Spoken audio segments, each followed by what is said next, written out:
الله الرحمن الرحيم.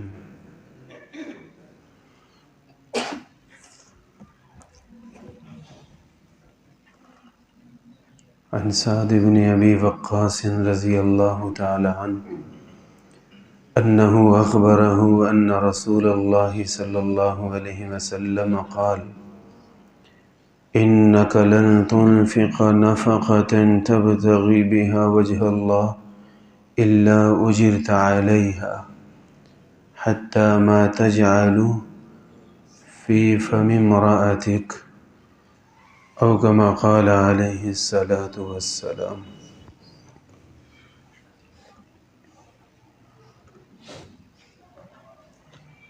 سیدنا حضرت سعد بن ابی وقاص رضی اللہ تعالیٰ عنہ فرماتے ہیں، میں نے رسول اللہ صلی اللہ علیہ وسلم سے سنا، آپ فرما رہے تھے، انک لن تنفق نفقۃ تبتغی بہا وجہ اللہ الا اجرت علیہا، کہ آپ جب بھی اللہ کی رضا کے لیے کچھ بھی خرچ کریں گے، اس کا اجر قیامت کے دن ضرور پائیں گے۔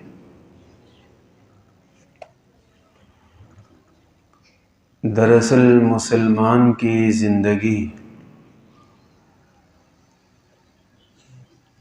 دو پہلوؤں میں تقسیم ہے۔ ایک مسلمان کی زندگی اپنے رب کے ساتھ ہے، اور جو تعلق رب کے ساتھ ہے، اس زندگی میں انسان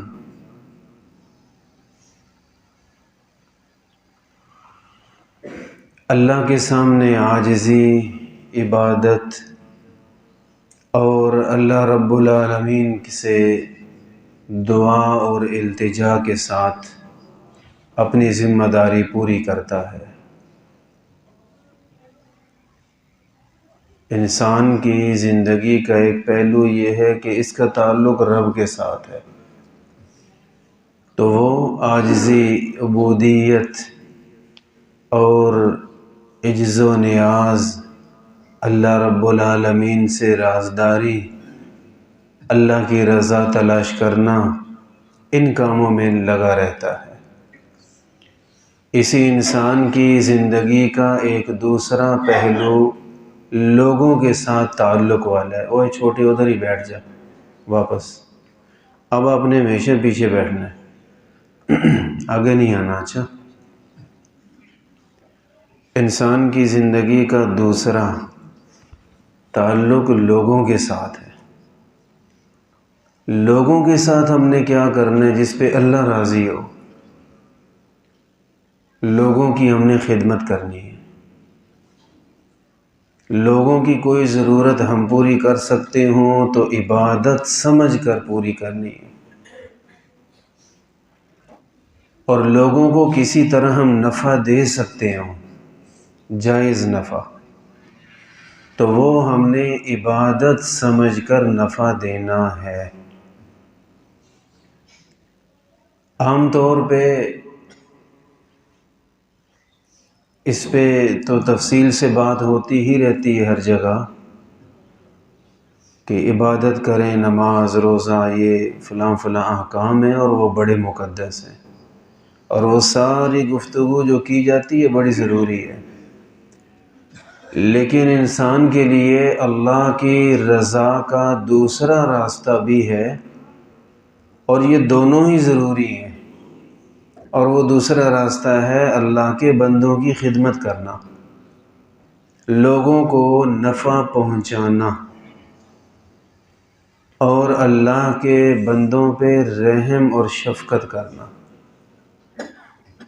یہ بڑے اونچے کام ہیں، بڑے اونچے کام ہیں، اور ان کاموں کی عظمت، خدمت کرنا، نفع پہنچانا، لوگوں کے کام آنا، لوگوں کی مشکلات دور کرنا، یہ اتنا اونچا عمل ہے کہ اسے اگر میں کہوں کہ یہ تمام پیغمبروں کی تربیت ہے، تمام پیغمبروں کی زندگی ہے، تو یقیناً یہ بات بالکل ٹھیک ہے۔ سب نبیوں، سب پیغمبروں کی زندگی پوری اسی کام پہ گزری ہے۔ انہوں نے صرف اللہ اللہ نہیں کی، انہوں نے کونے میں بیٹھ کے اپنی عبادتیں نہیں کیں۔ انبیاء کرام نے صرف نماز روزہ نہیں کیا، یہ سارے کام کیے ہیں ماشاءاللہ، نماز روزہ حج زکوٰۃ وغیرہ بھی، تنہائیوں میں بیٹھ کے اللہ کی عبادت بھی، لیکن یہ سارا پیغمبر کی زندگی کا ایک رخ ہے، اور دوسرا رخ اللہ کے بندوں کو نفع پہنچانا، اللہ کے بندوں کی خیر خواہی کرنا، اور لوگوں کی دنیاوی مشکلات میں آسانی کا سبب بننا، یہ پیغمبروں کا کام ہے۔ اور دین کا کام ان دونوں سلسلوں کو چلائے بغیر نامکمل ہے، نامکمل ہے۔ اس لیے جہاں بھی ہمیں ہمارے بزرگوں نے تعلیم دی ہے، وہاں جہاں عبادات کا کہا، وہاں لوگوں کو نفع پہنچانے، لوگوں کو بھلائی دینے کا بھی ساتھ کہا۔ اور لوگوں کے لیے کرنا، اس کے لیے ایک دو شرطیں ہیں، وہ میں پہلے عرض کر دوں، اس کے فضائل تو بڑے ہیں۔ ایک تو یہ کہ جب بھی ہم لوگوں کو نفع دینا چاہیں تو لوگوں کو نفع دیں لوگوں کے لیے نہیں، اللہ کے لیے۔ اور لوگوں کو نفع جب بھی جس طرح بھی پہنچا سکتے ہو پہنچائیں، لیکن مقصد اپنی ذات نہ ہو، بلکہ مقصد صرف اللہ کی رضا ہو۔ دیکھیں آپ نماز پڑھیں اور نماز پڑھیں ادھر منہ کر کے، کوئی ادھر منہ کر کے 100 سال نماز پڑھے، ہم سے مسئلہ پوچھے ہم کیا کہیں گے؟ آپ کی نماز ہی نہیں ہوئی، سب بیکار ہے۔ پڑھی تو ہے ماشاءاللہ، اور بڑی لمبی نماز پڑھی تسلی والی کی، لیکن مسئلہ یہ ہے کہ اس کی نماز میں اس کا رخ درست نہیں تھا، ڈائریکشن غلط تھی اس کی۔ اور جب رخ سیدھا ہو جائے نا کسی چیز کی طرف، تو کام یہیں سے بنتا ہے۔ انسان جتنی بھی خدمت خلق کرے، اس کے بڑے فائدے ہیں، لیکن فائدے کے لیے پہلی شرط یہی ہے کہ مقصد اللہ کی رضا ہو۔ اس میں اللہ تعالیٰ نے بڑے فوائد رکھے ہیں، اور اللہ کی رضا کے لیے کرنے والا محروم نہیں رہتا۔ آج اگر کسی سے کہیں کہ یار آپ یہ کریں لوگوں کی خدمت پر اللہ کے لیے کریں، تو کہتا پھر مجھے کیا ملا؟ سچی بات یہ ہے، جو ایسے موقع پہ یوں کہہ رہے کہ پھر مجھے کیا ملا، سچ یہ ہے کہ اس کا اللہ کی ذات پہ یقین ہی کوئی نہیں، اس نے رب کو پہچانا ہی نہیں، جو کہہ رہے مجھے کیا ملا۔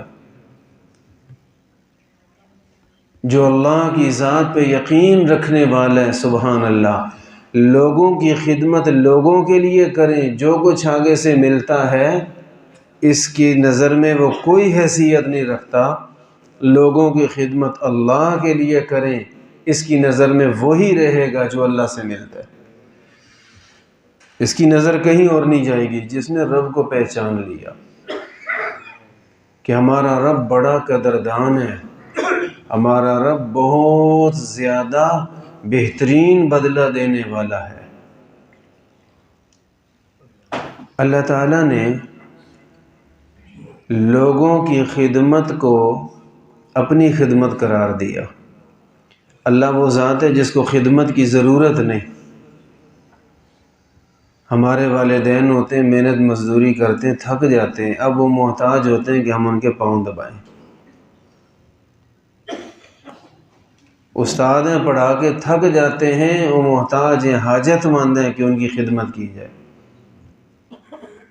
بدن دبایا جائے، کوئی سر دبایا جائے۔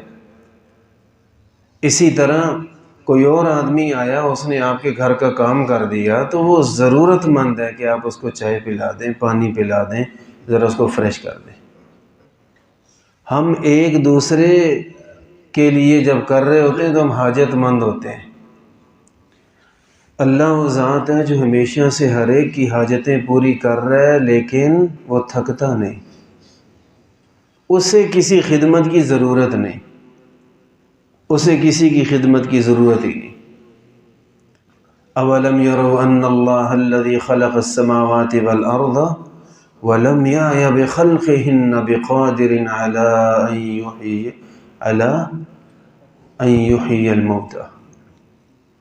فرمایا کہ وہ اللہ جس نے آسمان بنائے، زمین بنائے، آسمان و زمین بنا کے وہ تھکا نہیں ہے، آسمان و زمین بنا کے نہیں تھکا۔ اللہ مجھے رزق دے کے تھک جائے گا؟ نہیں۔ قرآن پاک میں دوسری جگہ اللہ تعالیٰ فرماتے ہیں وَلَقَدْ خَلَقْنَا السَّمَاوَاتِ وَالْأَرْضَ وَمَا بَيْنَهُمَا وَمَا مَسَّنَا مِن لُغُوبٍ۔ ہم نے آسمان بنائے، زمین بنائی، اور آسمان و زمین کے درمیان بڑا کچھ ہے، بڑے بڑے ستارے کہکشائیں، ہم نے سب کچھ کو وجود بخشا۔ وَمَا مَسَّنَا مِن لُغُوبٍ، ہمیں ذرا سی تھکاوٹ بھی نہیں ہوئی۔ ما مسنا، تھکاوٹ نے ہمیں ٹچ بھی نہیں کیا۔ تو جو اتنا بڑا رب ہے اس کو ہماری خدمت کی کوئی ضرورت نہیں، اللہ کو ہماری خدمت کی ضرورت نہیں، لیکن بڑی ذات ہے، کبھی ہمارے اوپر شفقت اتنی فرما دیتے ہیں کہ اپنے منصب سے ہمارے حساب سے اللہ بات کرتے ہیں۔ مسلم شریف میں حدیث ہے قیامت کے دن اللہ تعالیٰ ایک بندے سے شکوہ فرمائیں گے۔ اللہ بیماری سے پاک، اللہ محتاجی سے پاک، بھوک پیاس سے پاک۔ اللہ قیامت کے دن ایک بندے سے شکوہ فرمائیں گے، میں بیمار ہوا تھا تو مجھے پوچھنے نہیں آیا۔ وہ عرض کرے گا یا اللہ آپ اور بیمار، یہ کیسے؟ تو اللہ رب العالمین فرمائیں گے میرا فلاں بندہ بیمار تھا تو اسے پوچھنے نہیں گیا، اگر تو اسے پوچھنے جاتا تو مجھے بھی وہیں پاتا۔ یہ لوگوں سے ہمدردی کا درجہ دیکھیں کہ اللہ رب العالمین فرما رہے ہیں اس کو نہیں پوچھا، یہ مجھے ہی پوچھا ہے آپ نے۔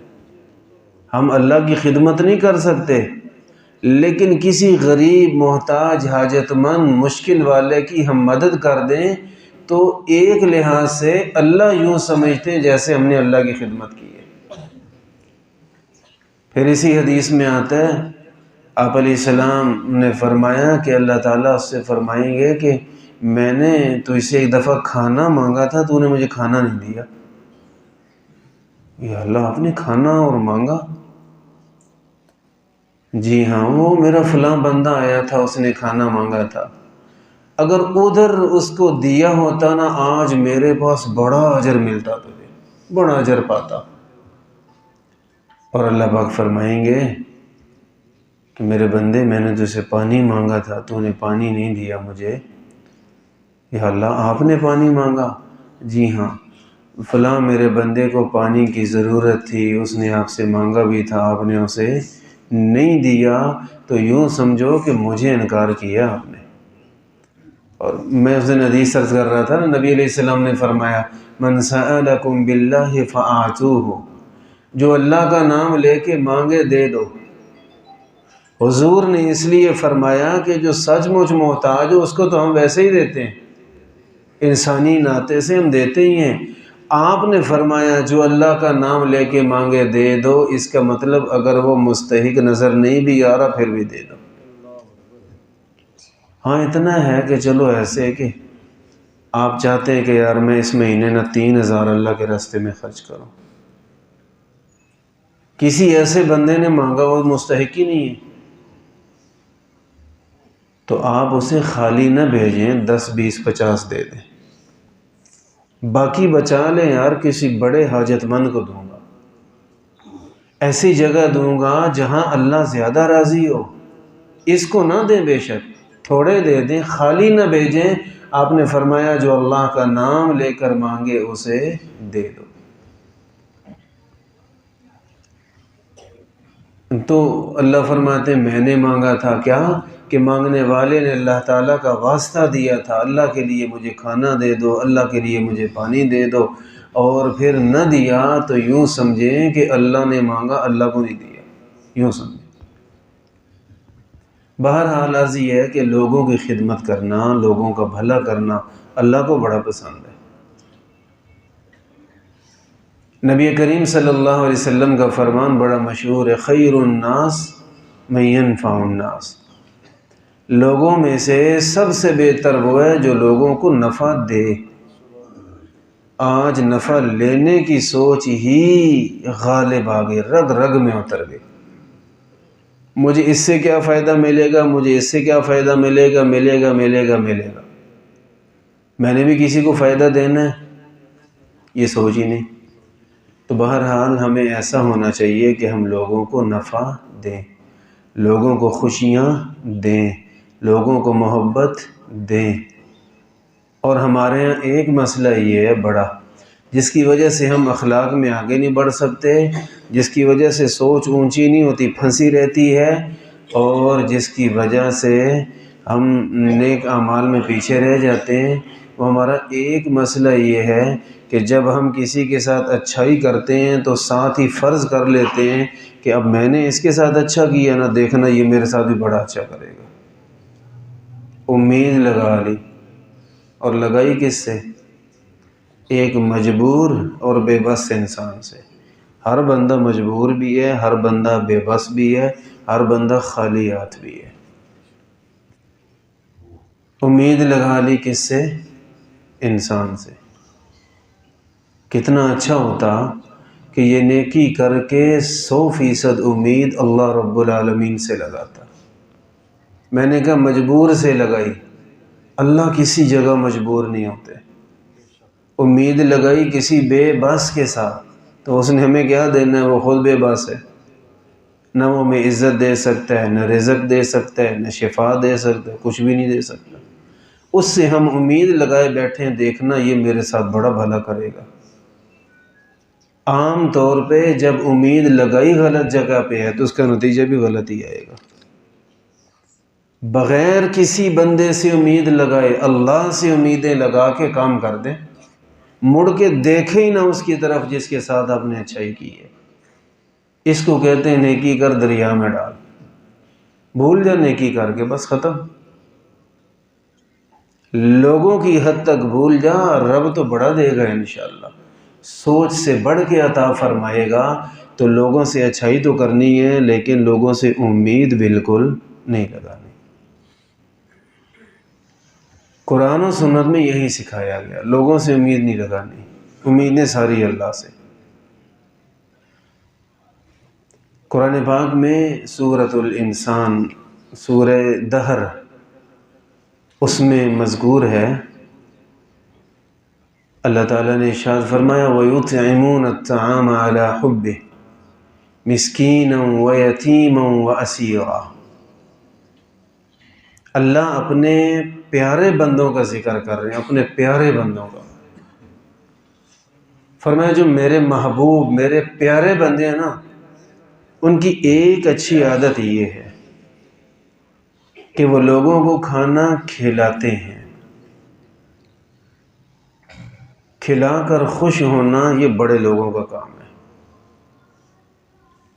اور کھلا کے پریشان ہونا یا کھلا کے پھر امید لگانا، آج اس کی میں نے دعوت کی ہے کل یہ میری بھی کرے گا، یہ بالکل بڑوں کا کام نہیں ہے، یہ نکمے لوگوں کا کام ہے، گرے ہوئے لوگوں کا کام ہے۔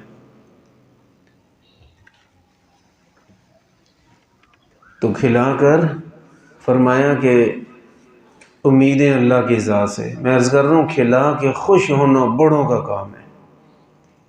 حاتم طائی کا مشہور واقعہ ہے، نفحۃ العرب ایک کتاب ہے بڑی معروف، اس میں لکھا ہے عرب میں قحط پھیل گیا، کچھ بھی کھانے کو نہیں مل رہا، کوئی خشک ٹکڑے کچھ بھی نہیں، حتیٰ کہ پتے تک لوگوں نے کھا لیے۔ قحط پھیل گیا، نہ بارش ہو رہی ہے اور نہ ہی کوئی غلہ اگ رہا ہے زمین سے۔ چلتے چلتے لوگ جو جس کے پاس تھا سب ختم کر بیٹھے، پورا علاقہ خالی ہاتھ، بھوک تو سب کو لگ رہی ہے۔ اور لوگ پھر، وہ زمانہ تھا حاتم طائی کا۔ حاتم طائی کی وفات نبی پاک صلی اللہ علیہ وسلم کی زندگی میں ہوئی ہے، بس ملاقات نہیں ہوئی۔ ان کی اولاد کو اللہ نے ایمان نصیب فرمایا، اور حاتم طائی بذات خود عیسائی تھا، اور رسول اللہ صلی اللہ علیہ وسلم سے پہلے عیسائی دین حق تھا، تو لہذا وہ بھی ٹھیک ہے۔ حاتم طائی مشہور ہے نا، کس خوبی میں؟ سخاوت میں، نام بن گیا ماشاءاللہ۔ صدیاں گزر گئیں، صدیاں گزر گئیں، آج بھی کرنسی کی طرح، نوٹ کی طرح نام چل رہا ہے۔ جو کچھ بھی نہیں جانتا حاتم طائی کو، وہ بھی جانتا ہے۔ ایک قبیلہ بنو طئی کا تھا، اس لیے طائی کہا جاتا ہے اس کو۔ تو حاتم طائی، لوگ اس کے پاس آتے، جی بھوک سے مر رہے ہیں، کچھ دے دو، وہ دے دیتا، اللہ نے بڑا دیا ہوا تھا۔ اس قحط میں خرچ کرتے کرتے کرتے کرتے اب اس کے اپنے گھر بھی فاقے شروع ہو گئے۔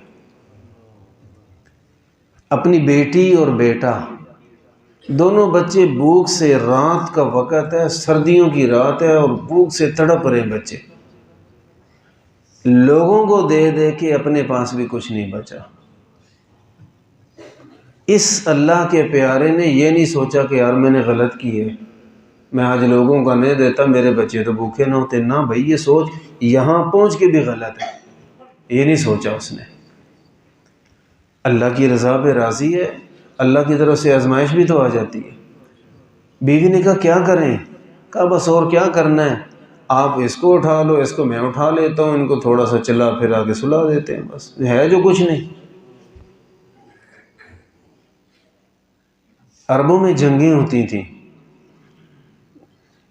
گھوڑا تو اپنی زندگی سے زیادہ قیمتی سمجھا جاتا تھا، اس طرح انہوں نے اپنے بچوں کو سلا دیا بھوکا۔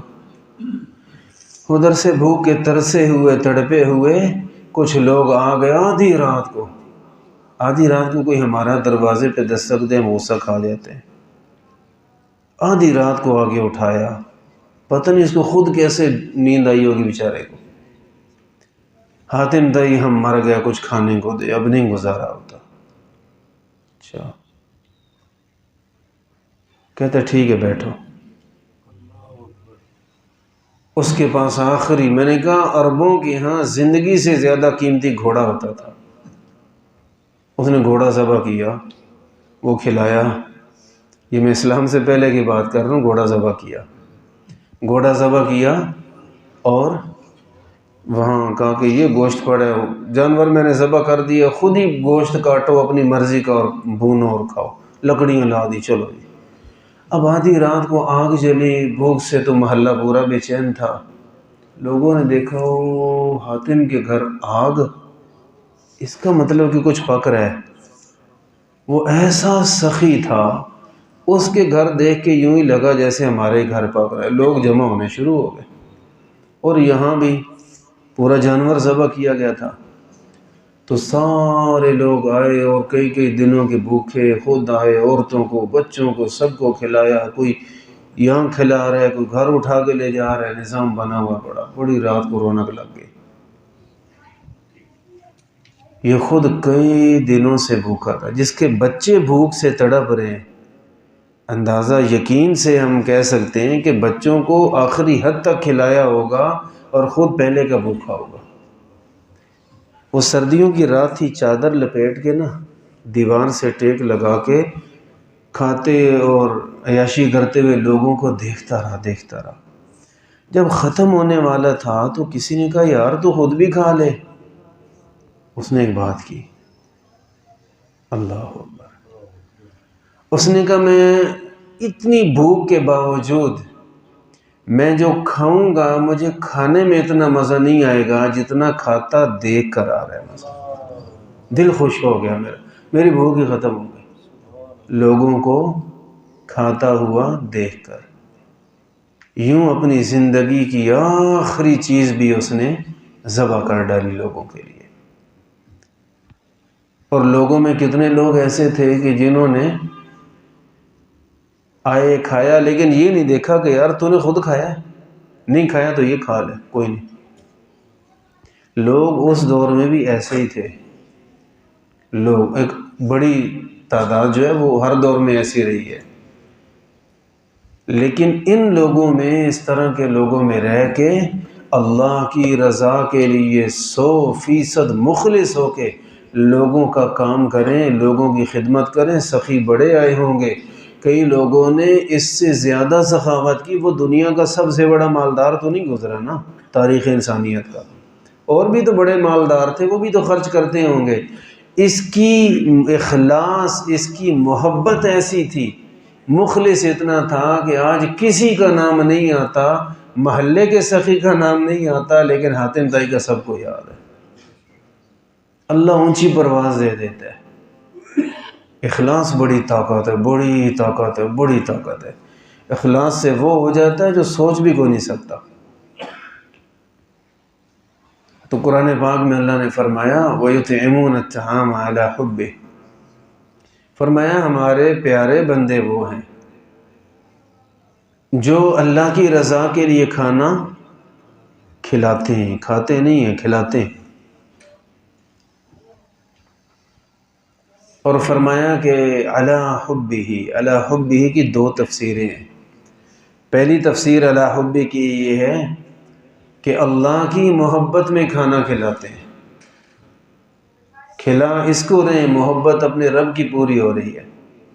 اور دوسرا یہ علی حبہ کا مطلب کھانا کھلا رہے ہیں حالانکہ خود کھانے کی ضرورت بھی بڑی ہے، بڑی چاہت ہے مجھے بھی مل جائے، نہیں کھا رہا، لوگوں میں تقسیم کیے جا رہے ہیں۔ یہ اللہ کے پیارے، اور یہ تو اتنے پیارے ہیں کہ ان کے لیے تو قرآن ہی اترنا چاہیے تھا۔ اللہ نے قرآن میں ان کا ذکر کر دیا، اور یہ صحابہ کی شان تھی۔ تو فرمایا کہ وَيُطْعِمُونَ الطَّعَامَ عَلَىٰ حُبِّهِ، اللہ کی رضا، اللہ کی محبت میں کھانا کھلاتے ہیں، خود حاجت مند ہوں پھر بھی دوسروں کو کھلا دیتے ہیں۔ اور فرمایا کس کو؟ مسکین و یتیم و اسیرا، مسکین آدمی جس کے پاس کچھ بھی نہیں ہے اس کو کھلاتے ہیں، و یتیمن، یتیم کو کھلاتے ہیں۔ یتیم کو کھانے کی دو صورت میں ضرورت ہوتی ہے، ایک تو اس لیے کہ اس کے پاس نہیں ہے تو آپ دے دیں، دوسرا یہ کہ اگر اس کے پاس ہے بھی صحیح، گھر میں اتنا مسئلہ نہیں ہے، یتیم کو کبھی کبھی چاہے وہ غریب نہ ہو، گھریلو طور پہ مالدار ہو، اس کو بلا کے اس کو اپنے پاس بٹھا کے کھلائیں، کیونکہ اسے صرف کھانے کی نہیں، اسے آپ کی محبت اور شفقت کی ضرورت ہے۔ باپ نہیں ہے نا، وہ جو باپ نے محبت دینی ہوتی ہے، باپ کا بڑا سہارا ہوتا ہے، بڑا سہارا، دل بڑا ہوتا ہے میرا باپ ہے، اور نہ ہو تو اللہ اکبر، وہ یتیم ہی سمجھ سکتے ہیں کیا ان کے کیفیات ہوتی ہیں۔ لہٰذا یتیم کو کھانا کھلانا اس لیے کہ اس کے پاس نہیں ہم کھلائیں، یہ بھی بڑی اچھی بات ہے، اور اگر اس کے پاس ہے تو اسے پھر بھی بلائیں، عزت سے، پیار سے، شفقت سے ڈال ڈال کے دیں اس کو، کیونکہ یہ آپ محبت دے رہے ہیں، صرف کھانا نہیں، اور اسے محبت کی بڑی ضرورت ہے، شفقت کی ضرورت ہے اسے۔ تو باپ صرف کھانا تو نہیں دیتا، کھانا بھی دیتا ہے، حوصلہ بھی دیتا ہے۔ باپ صرف کھانا نہیں دیتا، کھانا بھی دیتا ہے اور محبت اور شفقت بھی دیتا ہے، دل بھی بڑا کرتا ہے اس کا۔ فرمایا مسکین کو کھانا کھلاتے ہیں، یتیم کو کھانا کھلاتے ہیں، وَأَسِيرًا، اور قیدیوں کو کھانا کھلاتے ہیں۔ سنا کہ عربوں میں آج بھی قیدیوں پہ خرچ کرنے کا بڑا رواج ہے۔ وہ والے قیدی تو نہیں جو جنگی قیدی ہوتے تھے، اصل تو ان کے بارے میں آئے تھے۔ یہ مجرم قیدی جو ہوتے ہیں ان میں بھی عرب بڑا خرچ کرتے ہیں، بڑا، حالانکہ ان کا کھانا حکومت کے ذمے ہے، جیل انتظامیہ کے ذمے ہے، اور وہ دیتے ہیں اور اچھا کھانا دیتے ہیں، اللہ معاف فرمائے۔ اللہ نہ کھلائے وہ کھانا۔ تو لیکن پھر بھی عرب لوگ بڑا کرتے ہیں قیدیوں کو، بہت کرتے ہیں، کرنا چاہیے۔ قیدیوں کو صرف کھانے کی ضرورت نہیں ہوتی، اور بڑے مسائل ہوتے ہیں۔ اور آگے ایک بات اللہ پاک نے ذکر فرمائی، فرمایا اللہ کی محبت میں اپنی حاجت کے باوجود یتیموں، مسکینوں، قیدیوں کو کھانا کھلاتے ہیں۔ اور فرمایا کہ ان کی ایک بات بڑی کمال کی ہے، وہ کہتے ہیں کہ انما نطعمکم لوجہ اللہ، ہم آپ کو اللہ کے لیے کھلا رہے ہیں، لا نرید منکم جزاء ولا شکورا، ہم نہیں چاہتے کہ یار آپ ہمارا شکریہ ادا کرو، ہمیں ایک لفظ کی بھی ضرورت نہیں۔ ایک ہوتا نا کہ موقع پہ کہنا جی جزاک اللہ، جی آپ کی بڑی مہربانی، شکریہ۔ ایک ہوتا ہے بعد میں شکر گزار بن کے ہی رہنا، اور بھائی بعد میں تو جو ہوگا، ہم تو یہ بھی نہیں مطالبہ کرتے کہ آپ ہمیں جاتے ہوئے شکریہ کہو، اگرچہ کہنا چاہیے، کوئی کسی طرح کی اچھائی کرے تو اس کو کہنا چاہیے اللہ آپ کو جزائے خیر عطا فرمائے، جزاک اللہ، شکریہ۔ لیکن یہ اتنے عظیم لوگ ہوتے ہیں، صرف کھلا نہیں رہے، ایک خوبی نہیں ہے، دوسری خوبی ہے کہ اخلاق اور سوچ کے بڑے اونچے ہیں۔ وہ کہتے ہیں جی ہمارا بے شک شکریہ بھی ادا نہ کرو، ہم تمہیں دے رہے ہیں، لینا تم سے نہیں، انما نطعمکم لوجہ اللہ، اللہ سے لینا ہے، اللہ کے لیے کھلا رہے ہیں۔ لا نرید منکم جزاء، ہم آپ سے بدلہ نہیں مانگتے کہ آج ہم نے کھلایا کل آپ ہمیں کھلائیں، آج میں نے آپ کو کھانا کھلایا تو کل آپ نے میرے گھر کی صفائی بھی کرنی ہے، آج میں کھانا کھلا رہا ہوں نا، زکوٰۃ دی ہے میں نے، تو پھر جب ہمارے یہاں کوئی غمی خوشی ہوئی تو آپ نے آ کے کام بھی کرنا ہے۔ یہ گندی سوچ نہیں ہوتی ان کی، جو کیا اللہ کے لیے کرو، بھول جاؤ کہ میں نے اس کے ساتھ اچھا کیا، اور اس کا پورا پورا بدلہ اللہ رب العالمین سے لینے کا ارادہ۔ آج ہم لوگوں کے لیے کچھ کر بھی دیتے ہیں اور ساتھ لوگوں پہ زہریلے تبصرے اور نشتر چبھوتے ہیں ان کو، دیکھا یہ تھا وہ تھا، شکر بھی نہیں ادا کیا، میں نے اس کے لیے اتنا کیا، اس نے میرے ساتھ یہ کیا۔ محترم آپ کے ساتھ یہی ہونا چاہیے، آپ نے اس کے ساتھ اچھائی کی اللہ کو بھول کر، آپ اللہ کو یاد رکھتے نا میرا رب راضی ہوگا، تو اللہ سے امید رکھتے، یقین کریں اللہ پاک سے تو بڑا کچھ ملنا تھا، یہ بندہ بھی آپ کے ساتھ ٹھیک رہتا۔ لیکن اگر ہم ذاتی مقصد کے لیے، ہم سیاسی مقصد کے لیے، ہم خاندانی بڑائی برقرار رکھنے کے لیے، اور ہم ذاتی اغراض پوری کرنے کے لیے اگر خرچ کریں گے تو پھر نہ اللہ سے امید رکھیں نہ لوگوں سے رکھیں۔ لوگ اس کے ساتھ صحیح ہوں گے جو اللہ کے ساتھ صحیح ہوگا، یہ پکا قانون ہے۔ میں کوشش کروں گا اس بات پہ قرآن و سنت کے حوالے سے پورا ایک درس دوں۔ لوگ بھی اس کے ساتھ ٹھیک رہیں گے جو اللہ کے ساتھ ٹھیک رہے گا۔ تو اللہ کا نہیں بنا اور کہتا ہے کہ لوگ میرے بن گئے، تو نے لوگوں کو پیدا کیا ہے، جس اللہ نے تجھے پیدا کیا، عزت دی، رزق دیا، تو اس کا پورا نہیں بن رہا۔ کوئی اس کی مانتا ہے، کوئی اس کی نہیں مانتا، کہیں مان لیتا ہے، کہیں مرضی کرتا ہے، اور ہم چاہتے ہیں کہ میں نے جس کے ساتھ اچھائی کی ہے پوری زندگی میری نوکری کرے۔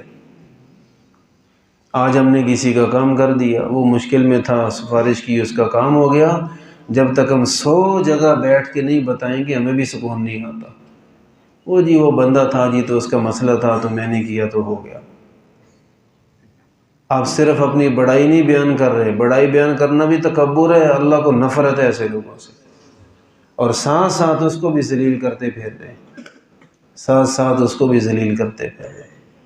کام کر دیا تو بھول جاؤ، ہمارا دین تو یہی ہے نا، دائیں ہاتھ سے دو تو بائیں ہاتھ سے بھی چھپاؤ، ہاتھ کو تو ویسے بھی نہیں پتہ چلنا۔ مقصد کیا ہے؟ یہ محاورہ ہے کہ اپنے آپ سے بھی چھپانے کی کوشش کرو نیکی۔ تو لوگوں میں جگہ جگہ بیٹھنا، جگہ جگہ جی میں نے فلاں موقع پہ اس کا یہ تعاون کیا تھا، تو بھائی آپ نیکی ضائع کر چکے ہیں، ایک دفعہ گن کے نیکی ضائع، دوسری دفعہ گننا بنتا ہی نہیں آپ کا۔ آپ کا بیلنس ہی خالی ہے، آپ کس چیز کو گن رہے ہیں؟ دوسرا دفعہ گننا بھی نہیں بنتا، اللہ کے پاس سے بھی گیا، لوگوں کے پاس سے بھی گیا۔ قرآن پاک میں اللہ تعالیٰ نے فرمایا یا ایھا الذین آمنوا لا تبطلوا صدقاتکم بالمن والاذی۔ تیسرا پارہ ہے یہ، اللہ تعالیٰ نے کئی رکوع صدقہ خیرات، لوگوں پہ خرچ کرنا، لوگوں کو عطا کرنا اور لوگوں کی ہمدردی کرنا، لوگوں کو دینا، اس پہ بڑے فضائل، بڑی تفصیل سے بڑی آیتیں لگاتار نازل فرمائی۔ اور اس میں چلتے چلتے یہ فرمایا کہ ایک بات ذہن میں رکھنا، لوگ اے ایمان والو اپنے دیے ہوئے صدقے احسان جتلا کر برباد نہ کرو۔ مطلب کیا کہ کسی کے ساتھ اچھائی کر کے کہ اوئے میں نے تیرے اوپر اچھائی کی تھی، یاد ہے؟ آج میرے آگے بول رہا ہے میں نے تیرے سے مشکل حل کی تھی، تیرا مسئلہ حل کیا تھا، تجھے یہ دیا تھا میں نے۔ یہ کیا کیا؟ احسان جتلایا۔ بعض اہل علم فرماتے کفر کے بعد سب سے بڑی برائی یہی ہے، احسان جتلانا۔ ارے میں نے تیرے ساتھ یہ اچھا سلوک کیا تھا، احسان جتلانا۔ تو اللہ پاک فرماتے ہیں اس سے آپ کا کیا ہوا عمل باطل ہو جاتا ہے، ضائع، ختم، بس کچھ نہیں ملنا آپ کو۔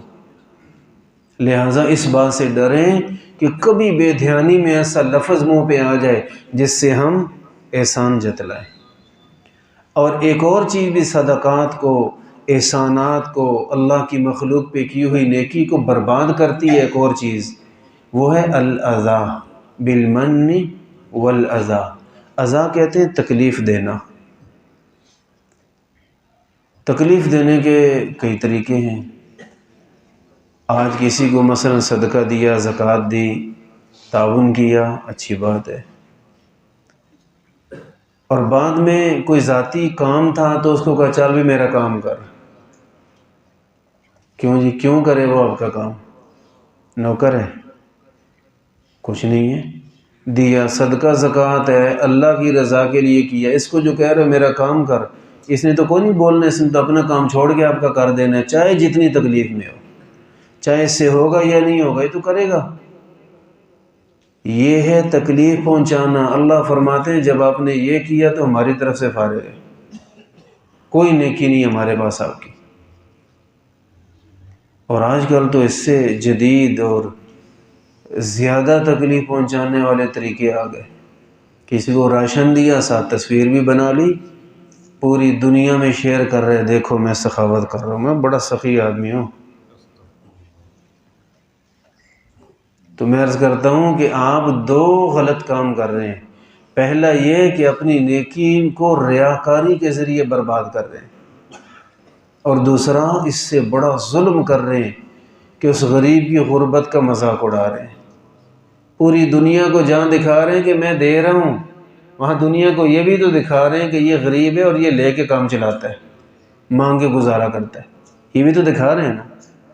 اللہ بڑا غنی ہے، اللہ پاک وقت بدل دیتا ہے، اللہ سے معافی مانگتے رہنا چاہیے۔ تو عرض یہ ہے کہ لوگوں کی خدمت کریں۔ میں نے کہا اسلام کے دو بڑے حصے ہیں، ایک حصہ ہے اللہ کے ساتھ ہمارا تعلق، دوسرا بندوں کے ساتھ۔ اللہ کے ساتھ تعلق عبادت کا، اللہ کے ساتھ تعلق عجز و نیاز کا، اللہ کے ساتھ تعلق کہ ہم اللہ رب العالمین کی رضا کی کوشش کریں، اللہ مجھ سے راضی ہو۔ اور بندوں کے ساتھ تعلق وہ کیا ہے؟ وہ یہ ہے کہ ہم لوگوں کی خدمت کریں، لوگوں کو نفع دیں، لوگوں کو سہولت جو دے سکتے ہیں دیں، لیکن یہ سب کچھ اللہ کے لیے کریں، اور یہ کر کے کوئی ایسا کام نہ کریں جس سے نیکی ضائع ہوتی ہے۔ احسان جتلانا، تکلیف پہنچانا، یا کسی سے امید رکھنا کہ میں نے نیکی کی ہے تو دیکھنا یہ بھی میرے ساتھ کرے گا، یہ بہت بڑی مصیبت ہے، اور یہ خاندان تباہ کرتی ہے، دوستیاں تعلق برباد کرتی ہے۔ نیکی کرتے جائیں، بھولتے جائیں، اللہ پہ چھوڑتے جائیں، آگے بڑھتے جائیں، پیچھے مڑ کے دیکھیں ہی نہ۔ اس کے جہاں اخروی فائدے ہیں وہاں صحت کا بھی فائدہ ہے۔ اچانک وہ آدمی جس کے ساتھ میں نے یہ اور یہ اچھائی کی تھی، اس نے مجھے یوں کہہ دیا۔ لو جی، عام آدمی کی تکلیف تو اتنی نہیں محسوس ہوتی، اس آدمی کی تکلیف پورا مہینہ اذیت دیتی رہے گی، کل کو شوگر کے، بلڈ پریشر کے، فلاں چیز کے مریض ہو جائیں گے۔ تو سوچ اپنی غلط تھی، اللہ کے لیے کیا ہوتا تو اس کو کہتا بھائی تھوڑا اور بھی کہہ لیں، کچھ نہیں ہوتا۔ تو یہ آپ کو ذہنی اذیت سے بھی نجات دیتی ہے اور اللہ کی رحمتوں کی طرف آپ کو لاتی ہے۔ دینے والا چھوٹا سا ہوگا تو چھوٹی چیز دے گا، دینے والا بہت بڑا ہوگا تو بہت بڑی چیز دے گا۔ اللہ بہت بڑا ہے، اللہ ہی بڑا ہے، لہٰذا اللہ پاک سے ہی ساری امیدیں لگائی جائیں، اللہ پاک سے ہی مانگا جائے، اللہ سے ہی لیا جائے۔ نبی پاک صلی اللہ علیہ وسلم نے اس کی بڑی اہمیت بیان فرمائی۔ حضور پیغمبر تھے، پیغمبر اور نبیوں کے امام، نبیوں کے سردار، اس کے باوجود آپ علیہ الصلاۃ والسلام کا رہن سہن گھر والوں کے ساتھ بڑا ہی سادہ ہوتا تھا۔ آپ علیہ الصلاۃ والسلام تھے تو پیغمبر اور ہمیشہ ہی پیغمبر رہیں گے۔ گھر میں رہن سہن کا انداز ایسا ہوتا تھا، لگتا نہیں تھا کہ اللہ نے اتنی شانیں دے رکھی ہیں۔ آپ علیہ الصلاۃ والسلام کا نال مبارک، جوتا مبارک ٹوٹتا تو خود ٹھیک کر لیتے۔ یہ تو پتہ نہیں ہم بھی نہ کرتے ہوں، حالانکہ نہ دنیا میں ہماری حیثیت نہ آخرت میں کوئی، ہم بھی اپنی بے عزتی سمجھتے ہوں گے۔ تو آپ علیہ السلام اپنے گھر والوں کو حکم نہیں دیتے تھے، حکم نہیں دیتے تھے۔ میں نے کسی کو دیکھا، نیند آئی اور اپنی بیوی کو بار بار ڈانٹ رہے، بستر لگاؤ، جلدی کرو بستر لگاؤ۔ بھئی تو خود لگا رہے، یہ تو کوئی اتنی بڑی سائنس ہے جو آپ سے نہیں ہونی۔ چارپائی اٹھا کے سیدھی کرو، بستر لگاؤ، سو جاؤ بس۔ تو اپنے گھر والوں کو غلام سمجھنا، اپنے آپ کو بڑا آقا سمجھنا شیطانی سوچ ہے، میرے نبی کا طریقہ ہی نہیں ہے یہ۔ تو جو آپ سے ہو سکتا ہے نا، آپ حکم نہ چلائیں، آپ خود کر لیں۔ اگرچہ ان کی ذمہ داریاں ہیں، ان ذمہ داریوں میں آپ علیہ السلام نے ان کی ذمہ داریوں میں بھی کبھی نہیں عیب نکالا۔ حدیث پاک میں آتا ہے، ازواج مطہرات فرماتی ہیں کہ آپ علیہ الصلاۃ والسلام نے کبھی بھی کھانے میں عیب نہیں نکالا، کبھی بھی نہیں جی اس میں تو مرچیں سے آتے ہیں، یہ تو ٹھیک نہیں پکا ہوا ہے، تو کچا ہے، یہ تو ایسے ہے۔ جتنا ہم بولتے ہیں اتنا ہمارا چھوٹا ہونے کی دلیل ہے، اور بڑے وہ کہتے ہیں یہ بھی ٹھیک ہے، بس ٹھیک ہی ہے بس، کوئی مسئلہ نہیں۔ تو اپنے گھر میں بھی اچھے انداز میں رہنا اللہ کو پسند ہے۔ نبی پاک صلی اللہ علیہ وسلم کا ارشاد گرامی ہے، الخلق عیال اللہ، فرمایا مخلوق اللہ کو اتنی پیاری ہے، مخلوق اللہ کو اتنی پیاری ہے جیسے کسی آدمی کو اپنے گھر کے افراد پیارے ہوتے ہیں۔ آپ کسی کے معصوم بچے کو کوئی ٹافی دے دیتے ہیں، ٹافی بچے کو ملی ہے، کھا بچہ رہا ہے، اس کی ابو، اس کی امی، جو بھی اس کے ساتھ ہے وہ بھی خوش ہو جاتا ہے ساتھ۔ کیوں بھلا؟ یہ ہماری فطرت ہے کہ ہمیں گھر کے افراد بڑے عزیز ہوتے ہیں۔ الحمدللہ اللہ نے ہمیں ایک اچھا معاشرہ دیا، خاندانی نظام والا، تو بڑے عزیز ہوتے ہیں۔ اللہ پاک حدیث پاک میں آتا ہے کہ اللہ رب العالمین کو اپنی مخلوق یوں پیاری ہے جیسے کسی کو اپنے گھر کے افراد پیارے ہوتے ہیں۔ فرمایا فَأَحَبُّ الْخَلْقِ إِلَى اللَّهِ مَنْ أَحْسَنَ إِلَىٰ عِيَالِهِ، اسی لیے اللہ تعالیٰ کو وہ بندہ بڑا ہی اچھا لگتا ہے، بڑا پیارا لگتا ہے جو اللہ کی مخلوق کے ساتھ اچھائی کرے، اللہ کو بڑا پیارا لگتا ہے۔ اچھا یہاں پہ الخلق لفظ ہے، انسان یا مسلمان کا لفظ بھی نہیں ہے، مخلوق کوئی سی بھی ہو، آپ اللہ کی مخلوق پہ رحم کریں۔ انسان ہے، کوئی جانور ہے، جو بھی ہے، آپ جس کا جو بھلا کر سکتے ہیں کر دیں، اپنے وجود کو لوگوں کے لیے خیر کا ذریعہ بنا دیں۔ اللہ کی مخلوقات کے لیے بہتری کا، امن کا ذریعہ بنائیں، اور جتنی کسی کو راحت دے سکتے ہو دینی چاہیے۔ انشاءاللہ اس حوالے سے بات چلتی رہے گی۔ بس ایک گزارش ہے کہ اس طرح کی باتیں جب ہم سنیں تو پوری زندگی کے لیے اپنی سوچ بدل لیں، اپنی سوچ ہی بدل لیں بس، اور اسی کے مطابق بنا لیں، تو انشاءاللہ سننے کا فائدہ الگ ہے، یاد رکھنے اور دوسروں کو سنانے کا الگ ہے، اور عمل سے تو سبحان اللہ خوبصورتی آئے گی زندگی میں، انشاءاللہ ہم بڑے اچھے ہو جائیں گے۔ اللہ ہم سب کو عمل کی توفیق عطا فرمائے۔